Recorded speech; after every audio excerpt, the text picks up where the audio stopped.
Some people carry storms inside their chest. They smile, they nod, they say, "I'm fine." But inside, they are holding so much alone. If this feels like you, this message is for you. You are not broken. You are not weak. You are not cold or distant. You learned a quiet way to survive, and it made sense at the time. Psychology suggests that people who rarely share their problems are often very strong in ways others cannot see. They learned early how to stand on their own. They learned how to stay calm when things felt heavy. This video is not here to label you. It is here to understand you gently. Let's talk about the inner world of people who keep their struggles private. Not to judge it, not to change it, just to understand it with kindness. In daily life, this looks very quiet. You listen more than you talk. When someone asks how you are, you say, "It's okay." Even when it is not, you help others solve their problems. But you rarely talk about yourself. People may call you strong. They may say you always handle things so well, and on the outside, that looks true. Why does this happen? Often, psychology suggests this starts early. Maybe you saw that others around you were already struggling. Maybe you felt there was no space for your pain. So your mind learned a rule. Be strong, do not add weight to others. Over time, this rule becomes automatic. You stop asking for help without even noticing. Not because you do not need it, but because your brain learned that being strong kept things stable. This was your brain trying to protect you. It chose strength because strength felt safest. In daily life, this shows up as careful thinking. You pause before sharing anything heavy. You think, they have their own problems. You think, others have it worse. So you stay quiet.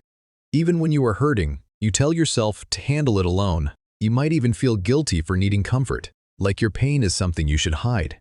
Why does this happen? Psychology suggests your mind learned to connect love with responsibility. You learned that being easy to deal with kept relationships calm. So you become someone who carries their own weight quietly.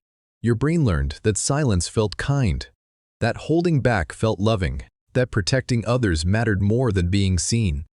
This was your brain trying to protect connection. It believed staying quiet would keep people close.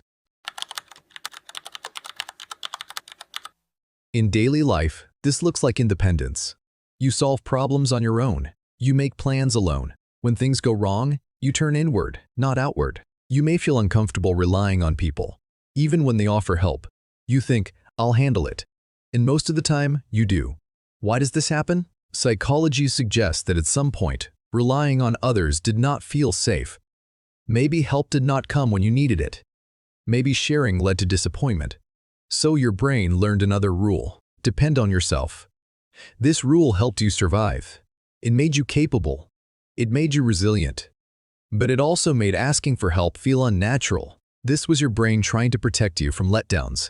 It chose self-trust because it felt reliable. In daily life, people may think you are calm. They may think things do not affect you much. But inside, you feel everything strongly. Small moments stay with you. Words replay in your mind. You feel sadness, joy, and worry very deeply. You just do not show it. Why does this happen?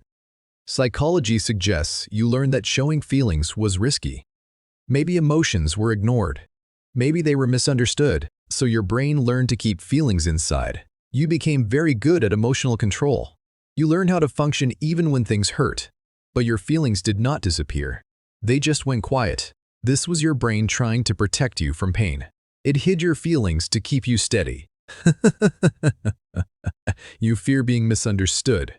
In daily life, this looks like careful silence. You want to explain yourself, but you worry your words will not land right. So you say nothing. You may think, it's easier to stay quiet. You may feel tired of explaining your inner world, because when you tried before, it did not feel heard. Why does this happen? Psychology suggests that when people feel unseen, they retreat inward. Your brain learned that silence felt safer than being misunderstood. You did not stop sharing because you had nothing to say. You stopped because it hurt to not be understood. This was your brain trying to protect your heart. It chose quiet over disappointment. If you see yourself in these traits, pause for a moment. Nothing here means something is wrong with you. These are not flaws. They are patterns shaped by experience. Psychology shows that many quiet habits begin as protection. Your mind adapted to the world you were in. It chose the tools that worked back then. Being private does not mean you are distant. Being silent does not mean you do not feel. It means you learned how to survive quietly. But here is something gentle to remember. What protected you before may not be what you need forever. And you are allowed to change at your own pace.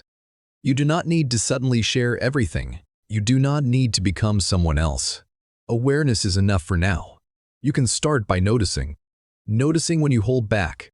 Noticing when you feel heavy inside. Not to judge it, just to understand it. Sometimes sharing a small piece is enough. Sometimes writing helps. Sometimes sitting with your feelings quietly is okay too. You are not damaged. You are adapted. You learned strength in silence. And that strength still lives in you. As you grow, you may find new ways to feel safe, new ways to be seen, new ways to rest. And if at any point your emotions feel too heavy to carry alone, reaching out for gentle support can be a kind next step. You deserve care too.